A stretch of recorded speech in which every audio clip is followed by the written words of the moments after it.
Thesis and angle, the boondoggle playbook. Okay, but actually look at a pattern that repeats across many transformational builds. Hype, ribbon-cutting delay, unforeseen costs, bailout, ribbon-cutting again for a revised scope. That's not just bad luck.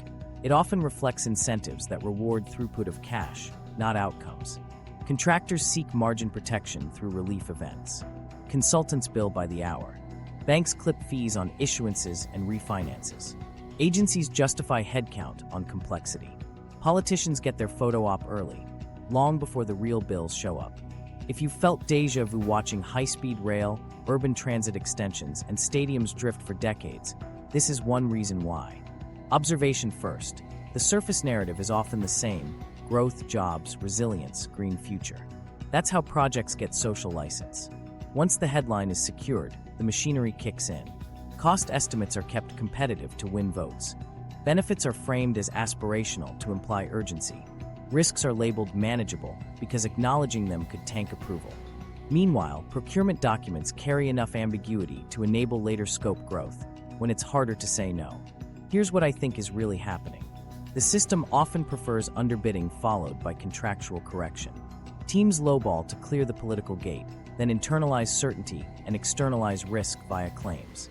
Vendors don't actually want chaos. They want calculable chaos. Risk they can price into relief clauses, provisional sums, escalation formulas, and time extensions. The longer the timeline, the larger the finance and overhead rake. Time is a cost multiplier, and it can become a revenue multiplier for intermediaries. Receipts. Change orders can become the extraction engine. Differing site conditions, utility conflicts, environmental mitigations, code updates, interface risk.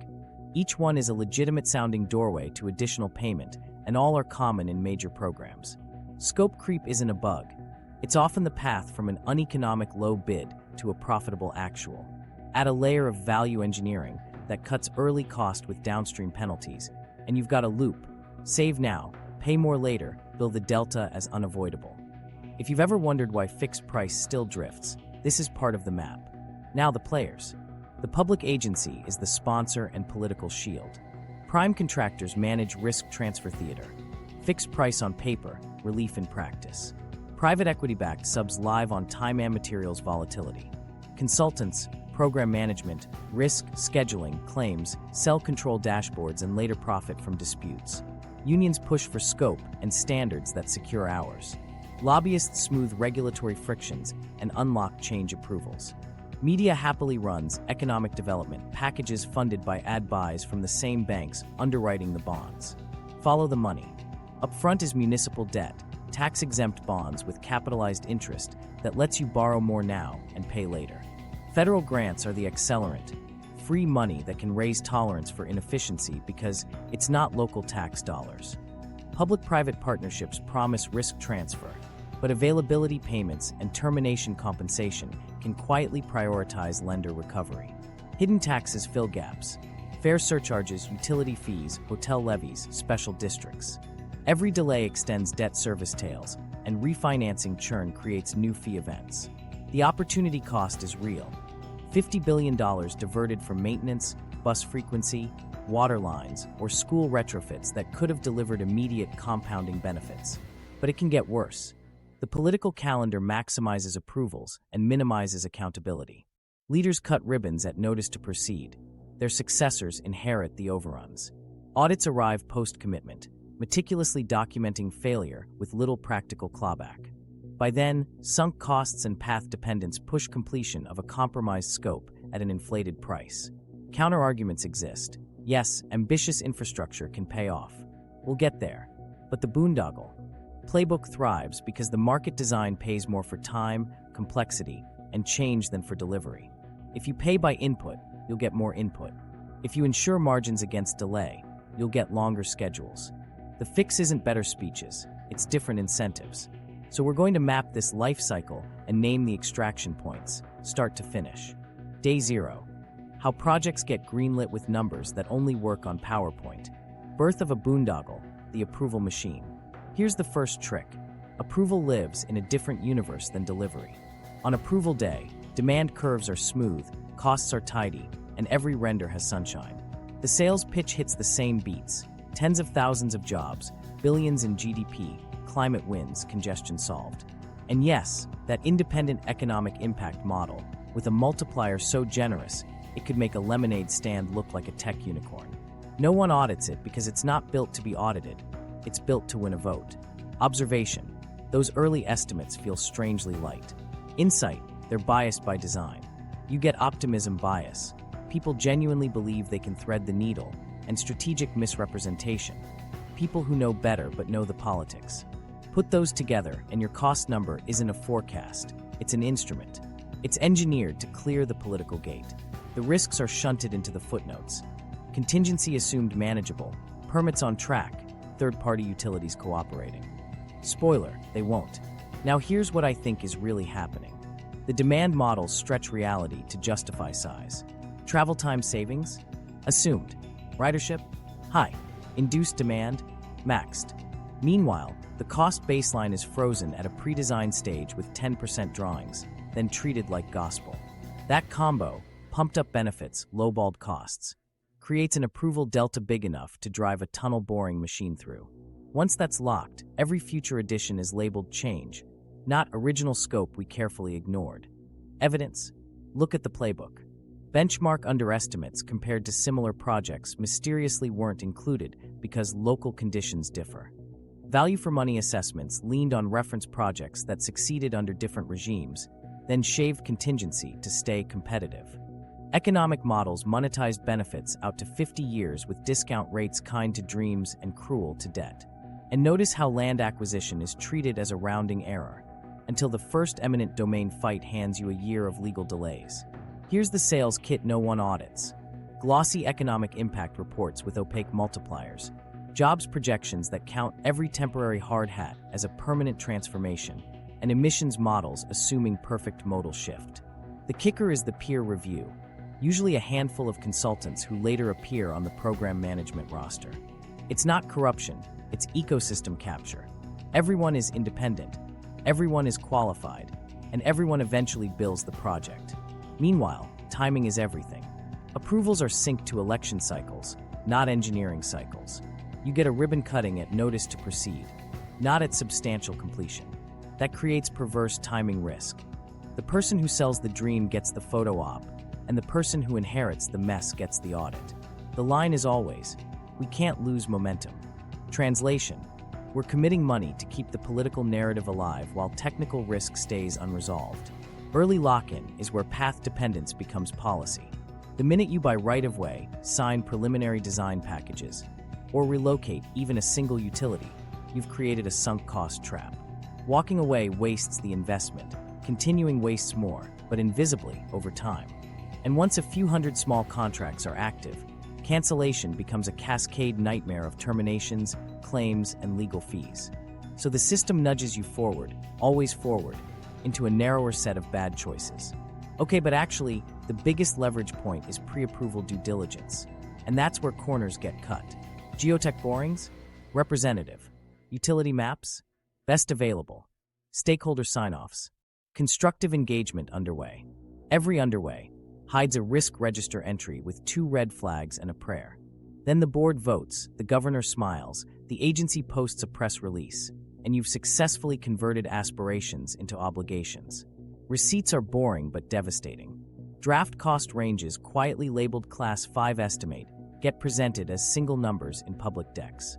Contingencies are stacked as if risks were independent, not correlated. Procurement strategies are promised. Design build will control cost, without the upstream design maturity needed for real price certainty. And demand forecasts pick the median in a world where downside dominates. That's not an accident. That's selection bias couched as prudence. Now, why doesn't anyone stop it? Because every actor has enough truth to stay credible. The forecaster can defend assumptions. The consultant can point to methodology. The agency can cite precedent. The politician can claim, following expert advice. The public sees ambition and a plan. This is how approval machines work. They're coalitions of partial truths that add up to a misleading whole. Meanwhile, the opposition is framed as anti-progress. If you push for reference class forecasting, comparing against actual delivered outcomes, you're negative.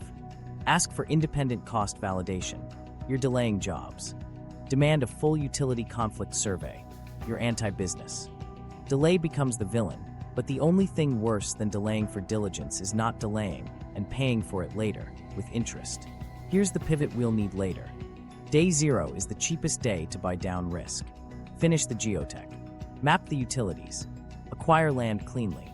Lock standards before procurement. Price escalation realistically.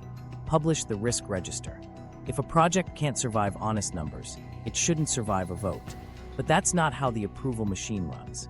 It thrives on ambiguity, because ambiguity is the only way bad math becomes good policy. Next, we follow the money pipe, the part that socializes risk long before a single bolt is torqued.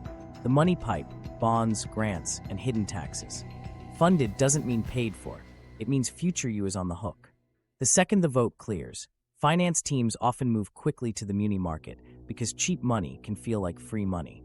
Cities float tax-exempt bonds, sometimes with capitalized interest, so they don't have to make payments while construction ramps. Translation: we borrow to pay interest on the borrowing, and the meter starts running before a single pier is poured. U.S. municipal debt outstanding is in the trillions, and refinancing churn is a feature, not a bug. Okay, but actually, the structure creates moral hazard. Tax-exempt status lowers yields, which should help taxpayers, but it also dulls pain signals. If the cash is cheap, scope expands. You'll see stacked tranches, general obligation bonds backed by broad taxes, revenue bonds pinned to fares or tolls, and project-specific paper via authorities that sit just far enough from voters to be politically convenient. Bankers collect origination, underwriting, and refinancing fees at every turn. The longer the project lingers, the more bites they take. Evidence? Look at how often issuers refinance on rate dips, extend maturities, and layer on new money with current refundings. Each event clips fees and restarts the clock. Debt service schedules that once looked manageable become a back-loaded ski slope. Light now, heavy later, conveniently after the next election. Then there's capitalized interest. For the first 3 to 5 years, interest accrues into principal. By the time operations start, the project owes more than it borrowed, and the operating budget inherits a mortgage it can't carry. Federal grants are the accelerant. Matches sound like discipline, but they can make local sponsors tolerant of inefficiency. If Washington covers, say, 40%, locals mentally discount overruns. We're only paying 60 cents on the dollar. But the grant clock has strings, obligation deadlines by America rules reporting, so agencies sometimes rush to obligate before design is mature. That rush all but guarantees change orders later. Miss a milestone? Now the panic plan includes even more premium financing to plug gaps a grant was supposed to cover. Public-private partnerships get sold as risk transfer. Availability payments, concession agreements, the whole alphabet soup. Here's the plot twist. The private partners' lenders often demand covenants and termination compensation that strongly protect recovery if the public side changes scope or fails to deliver right-of-way and utilities.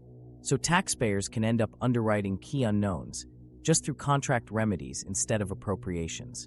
The risk premium is priced in upfront, and claims can chase anything not nailed down. Meanwhile, the quiet money comes from hidden taxes. Special assessment districts around stations skim property value upticks. Hotel bed taxes, temporarily, fund debt service. Utility bill riders tack on a few bucks a month for infrastructure resilience. Fare surcharges arrive just until the system opens, then stay to cover unanticipated operating needs. None of these touch the ballot language that pitched the dream. All of them hit your wallet. And then the silent killer, interest sensitivity. When rates rise 2 points mid-build, the carry cost on unissued tranches jumps. Procurement delays collide with a higher rate environment, so the same scope buys fewer yards of concrete. To protect progress, agencies may issue earlier and hold cash, which sounds prudent until idle balances meet inflation and negative arbitrage rules. You may end up paying interest on money you can't efficiently spend. Opportunity cost rarely makes the brochure, but it's the real bill. $50 billion could rehab every crumbling bridge in a state, replace lead service lines, or triple bus frequency for a decade. Investments with immediate lives saved and minutes won returns. Instead, we lock capital into a single mega asset whose benefits, if they arrive, sit a decade out. While we wait, deferred maintenance rots the network and forces emergency repairs at premium rates. Here's the clause I teased. relief for differing site conditions tied to utility relocation obligations. Finance teams often declare substantial funding secured before utilities are actually moved. When those conflicts surface, construction stalls while interest keeps compounding and availability clocks tick. The contractor may be entitled to time and money. Lenders expect continued payments. The public eventually feels the costs. Receipts get hidden in CAFRs and thick appendices. Schedule of long-term obligations, notes on capitalized interest, derivatives footnotes for interest rate swaps that were supposed to hedge risk but added basis risk. You'll also see coverage ratio covenants in revenue bonds that force fare hikes to maintain a 1.25x or 1.5x debt service coverage. If ridership lags, prices rise to satisfy bond math, not mobility equity. Now about refinancing churn, every few years, savings are touted as wins. Often, those savings come by extending maturities, not just lowering rates. The annual payment dips, the total interest paid rises. It's the 30 to 40-year mortgage trick applied to public works. Meanwhile, advisor and underwriting fees are immediate. The punchline is simple. The money pipe is designed to flow even when concrete doesn't. Debt clocks don't stop for geotech surprises. Grant deadlines don't care about eminent domain, and availability payments don't wait for punch lists.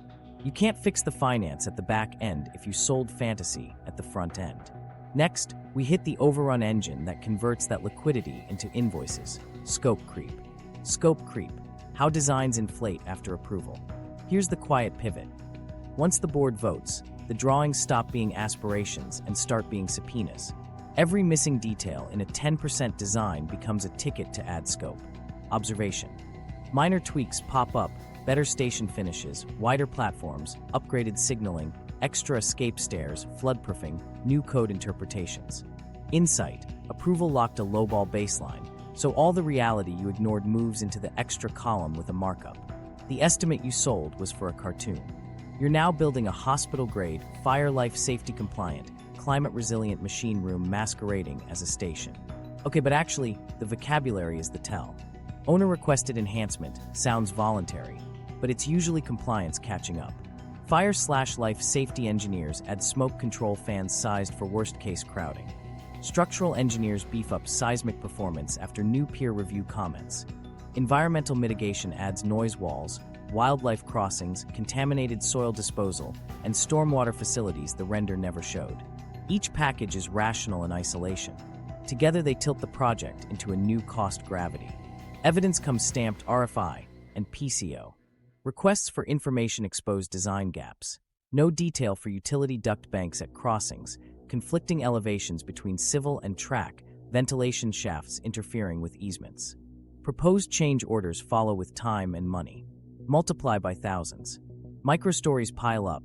A value-engineered station roof swaps to a cheaper system that later fails acoustic criteria, forcing secondary treatments. The temporary construction access roads trigger habitat mitigation, which triggers permitting, which triggers schedule extensions. Value engineering is the greatest irony here. On paper, you shave cost by substituting materials or simplifying details. In practice, you shift risk downstream. Cheaper tunnel liners need more grouting. Thinner slabs demand more reinforcement and slower cycles. You save in the PowerPoint, then pay in field productivity, inspection failures, and warranty claims. The contractor prices the uncertainty. The owner inherits the maintenance. Interface risk is the accelerant. The procurement split, civil in one package, systems in another, stations in a third, sounds clean until alignment changes ripple across all three. A station box lengthens for crowd egress. Now traction power cable runs extend, ventilation requirements shift, and emergency egress distances cross thresholds that force additional stairs.